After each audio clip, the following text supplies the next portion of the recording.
Hello everyone, welcome to all of you. Let's have a discussion on one of the very good question which can be framed from the percentage. Let's read the question and then we will approach it.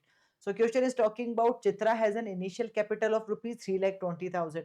Out of this she invests 1,40,000 at 6% in bank X. ठीक है, 1 lakh at 4% in bank Y and the remaining amount at X% in bank Z.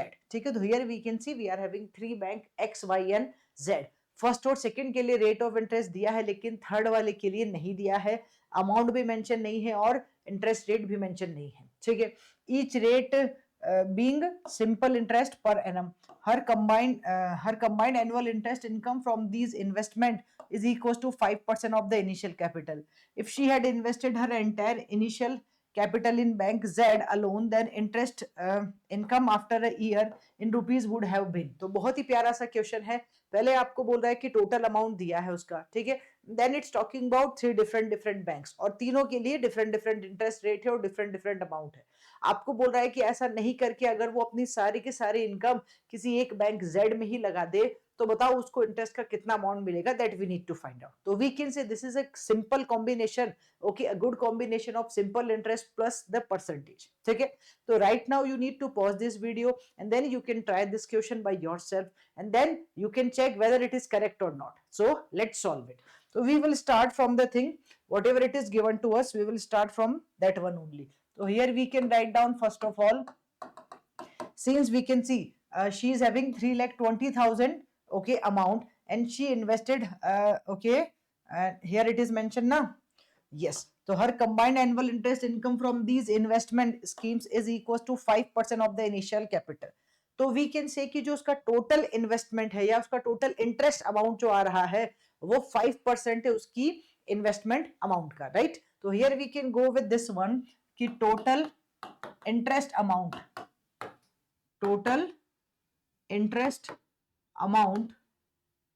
is nothing but 5% of her total या her initial capital that is 3,20,000 है ना. तो इसका 5% आपको निकालना है. 3,20,000 डिवाइडेड बाय 100.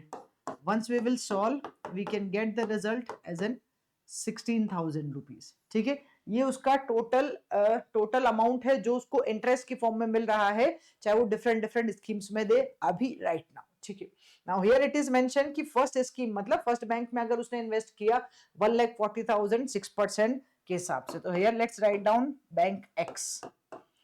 इस बैंक एक्स में क्या हुआ था, बैंक एक्स में हुआ 6%. ठीक है, 6% से 1,40,000 6% इंटरेस्ट रेट से, यही तो लिखा है 1,40,000 एट 6% बैंक, या फिर इसको ऐसा लिखोगे तब भी बात वही है कि 1,40,000 उसने इन्वेस्ट किया एट 6% रेट ऑफ इंटरेस्ट. तो यहां से उसको इंटरेस्ट कितना मिला ये देख लेते हैं हम. तो let's write down her simple interest in this case, तो which will be 1,40,000 into 6 by 100. ठीक है, 0 से 0 गया. And when we will solve it, we can write down the result is nothing but 8,400 rupees. तो ये जो उसको इंटरेस्ट मिल रहा है वो 8,400 रुपीज मिल. ठीक है, let's come to the next one. Next one is nothing but हर बैंक एक्स के बाद आ रहा है बैंक कौन सा, वाई. ठीक है, let's come to the bank Y. तो बैंक वाई में उसने अमाउंट कितना दिया है, it is mention already here. Bank Y में उसने अमाउंट दिया है 4% की रेट से 1 लाख रुपीज और रिमेनिंग दिया है x% बैंक जेड में. ठीक है, तो बैंक वाई में दिया है 4% से किसका 1 लाख रुपीज. तो वी कैन अंडरस्टैंड यहाँ से जो इंटरेस्ट आ रहा है वो 4% हो गया. इसका मतलब कितना हुआ 4,000 रुपीज. ठीक है, so this will be 4,000 rupees. अब अगर हम बात करें this will be her second interest. ठीक है, सो टोटल इंटरेस्ट जो आ रहा है here, if I am going with the third interest जो कि उसने बैंक जेड से लिया था, सो दैट विल बी जो टोटल होगा 16,000 माइनस इन दोनों का टोटल मतलब 8,400 और यहाँ हमारे पास आ रहा है 4,000. तो 8,400 प्लस 4,000. ठीक है, तो द रिमेनिंग विल बी 3,600. तो ये जो इंटरेस्ट होगा ये इंटरेस्ट का अमाउंट उसको मिलना चाहिए बैंक जेड से.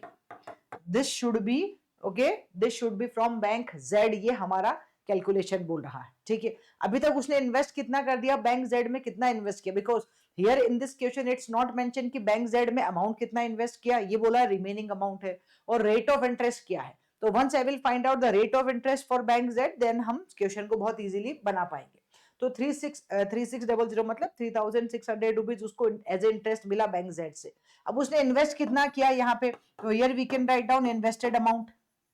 क्यों, क्योंकि जो टोटल इन्वेस्टेड अमाउंट है उसमें से जो बच गया वही तो है, टोटल इन्वेस्टेड अमाउंट था उसका 3,20,000, उसमें से उसने कितना 1 लाख तो यहाँ दिया और 1,40,000 इसमें दिया था, राइट। तो 2,40,000 अभी तक वो इन्वेस्ट कर चुकी है। सो 2,40,000 अभी तक इन्वेस्ट हो चुका है। सो जो रिमेनिंग बच गया वो कितना है 80,000। अब ये जो 80,000 है ये कहाँ इन्वेस्ट किया, ये 80,000 इन्वेस्ट किया बैंक जेड के अंदर। और अब now we are having the interest amount of bank Z which is 3,600, we are having invested amount of bank Z which is 80,000, we can find out the rate of interest which she got from the bank Z। तो यहां हम लिख सकते हैं क्या कि rate of interest है ना, ROA, rate of interest of bank Z, ये कितना हो जाएगा, मतलब इन्वेस्टेड जो आपको मिला इंटरेस्ट वो डिवाइडेड बाय इन्वेस्टेड अमाउंट और multiply with the 100 will be her rate of interest only. ठीक है, अगर आप ये जीरो हटाएंगे तो इट विल बी अराउंड 4.5%। तो 4.5% उसको मिल रहा है कहां से, बैंक जेड से। ठीक है, राइट। अब क्वेश्चन ने बोला कि भाई ये जो उसको रेट ऑफ इंटरेस्ट मिल रही थी बैंक जेड से, अगर उसमें वो सारा का सारा अमाउंट इन्वेस्ट कर दे तो बताओ उसका इंटरेस्ट कितना आएगा। तो सारा का सारा होल अमाउंट वो इन्वेस्ट कर दे अगर, तो here we can write down whole amount when she is investing. तो 4.5% की रेट से किसमें 3,20,000 को इन्वेस्ट करना है। तो here we can write down 4.5 into 3,20,000 और डिवाइडेड बाय 100। यहाँ से एक जीरो हटा के एक पॉइंट हटा के जीरो लग जाएगा, 1 2 3 1 2 3 इट विल बी गॉन। तो इट विल गिव यू 14,400। ये जो वैल्यू आपको देगा वो कितनी देगा बेटा, it will give you the result as an 14,400 rupees. तो ये आपका क्या होगा, ये आपका फाइनल इंटरेस्ट रेट होगा, ठीक, इंटरेस्ट अमाउंट होगा। ठीक है, क्योंकि क्वेश्चन ने आई थिंक ऑप्शंस नहीं दिए हैं, बट ठीक है वी कैन अंडरस्टैंड। और अगर ये कंपेयर करने को बोल देता आपको कि अभी जो अमाउंट मिल रहा है, मतलब अभी जो इंटरेस्ट का टोटल अमाउंट मिल रहा है वो, और अगर ऐसा करने पे जो इंटरेस्ट अमाउंट मिले बैंक जेड में डालने पे 4.5% की रेट से मिले, बताओ कौन सा ज्यादा है। तो नाउ यू कैन कंपेयर कि अभी राइट नाउ जो उसको डिफरेंट डिफरेंट स्कीम्स में इन्वेस्ट करने पे मिल रहा है वो ज्यादा है as compare to the if she will go with single bank. ठीक है, तो आई होप ये क्वेश्चन आप लोगों को समझ में आया होगा। बढ़िया सा क्वेश्चन है, सिंपल इंटरेस्ट के साथ परसेंटेज का बढ़िया सा कॉम्बिनेशन। Okay, thank you.